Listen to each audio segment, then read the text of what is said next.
Biology का topic है chromosomes. What is chromosomes? Chromosome क्या है? What is chromosomes?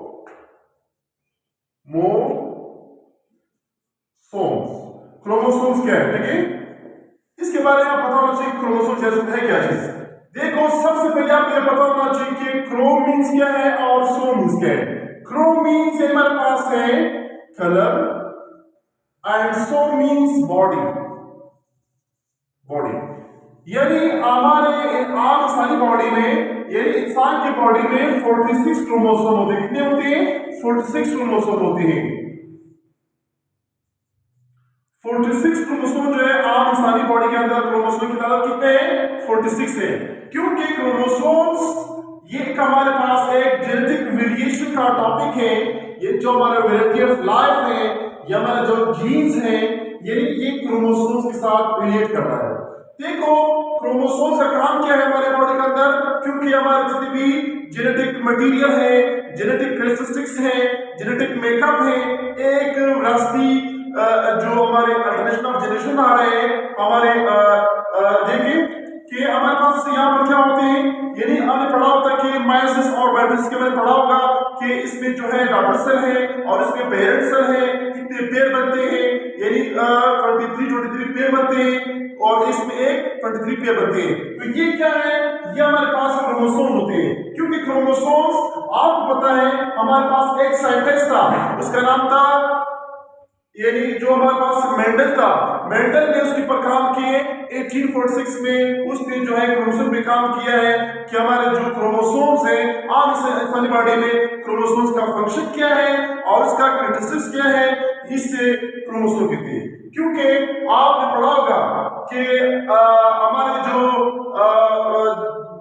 First year और सेकेंड चैप्टर में आपने पढ़ा होगा बायो एनर्जेटिक्स का जो चैप्टर है या रिप्रोडक्शन का जो चैप्टर है, उसमें ग्रेगर मेंडल साहब ने उसको यानी तफसीलन पूरा उसके बारे में बात की है कि हमारे जीन्स किस तरह जो है यानी एक नस्ल से दूसरी नस्ल में किस तरह ट्रांसफर होते हैं। यानी ये क्रोमोसोम्स का काम है। क्योंकि आम इंसानी बॉडी जो है, आपको पता होना चाहिए, ये आपने पढ़ा होगा कि जो हमारे पास सेक्सुअल और एसेक्सुअल जो रिप्रोडक्शन होते हैं, सेक्सुअल और एसेक्सुअल रिप्रोडक्शन होते हैं,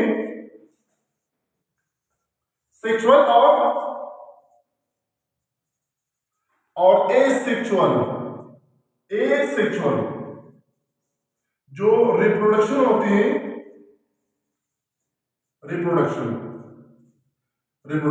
क्योंकि सेक्सुअल और एसेक्सुअल होते हैं। सेक्सुअल होते हैं जो इनसाइड होते हैं, आउटसाइड होते हैं, और एसेक्सुअल होते हैं जो इनसाइड होते हैं। क्योंकि सेक्सुअल रिप्रोडक्शन होते हैं, आप पता होना चाहिए कि हमारे पास मेल और फीमेल होते हैं। क्या होते हैं? एक हमारे पास मेल होते हैं और हमारे पास फीमेल होते हैं। ठीक है? क्योंकि मेल के पास स्पर्म होते हैं और फीमेल के पास एग होते हैं। ठीक है? अब मेल का स्पर्म और यहाँ पर फीमेल का एग आपस में एक मिलाप होते हैं, उसे कहते हैं फर्टिलाइजेशन। क्योंकि फर्टिलाइजेशन की वजह से तो क्या होती है, हमारे जो ये प्रोसेस होती है फर्टिलाइजेशन प्रोसेस, क्योंकि ये स्पर्म आकर एक को फर्टिलाइज करते हैं, उसको ब्रेक डाउन करते हैं, तब इसके बाद जो है हमारा जो स्टेज होते हैं, जो मोरला स्टेज होते हैं, ब्लास्टोला स्टेज होते हैं और ब्लास्टोमेयर होते हैं, ब्लास्टोसाइट होते हैं। इस तरह जो है ये हमारा प्रोसेस आगे चलता है। ठीक है? तो इस तरह जो है हमारे बेबी फॉर्मेशन जो होते हैं, यानी माँ के पेट के अंदर जब एक बच्चा बनता है तो सबसे पहले आपको पता होना चाहिए क्रोमोसोम का काम ये है कि पहला कलर बनेगा, इसके बाद उसका बॉडी बनेगा, तो इसकी जो बूंस वगैरह है इसकी फॉर्मेशन होती है। यानी हमारे यूट्रस के अंदर, माँ के अंदर जो बच्चादाना होते हैं, उसके अंदर जो हमारे एम्ब्रायो और जाइगोट होते हैं। आपको ये पता होना चाहिए कि जाइगोट क्या है। जाई मतलब हम पर्सनैलिटी के प्लेस कहते हैं और गोट मींस हम शूज कहते हैं, जो हमारा गोट होते हैं। क्योंकि एक शूज की तरह बना होते हैं एक माँ के पेट के अंदर, यानी बच्चा बड़ा होते हैं, उसे कहते हैं जाइगोट। क्योंकि इसके बाद फिर हमारा एम्ब्रायो होते हैं।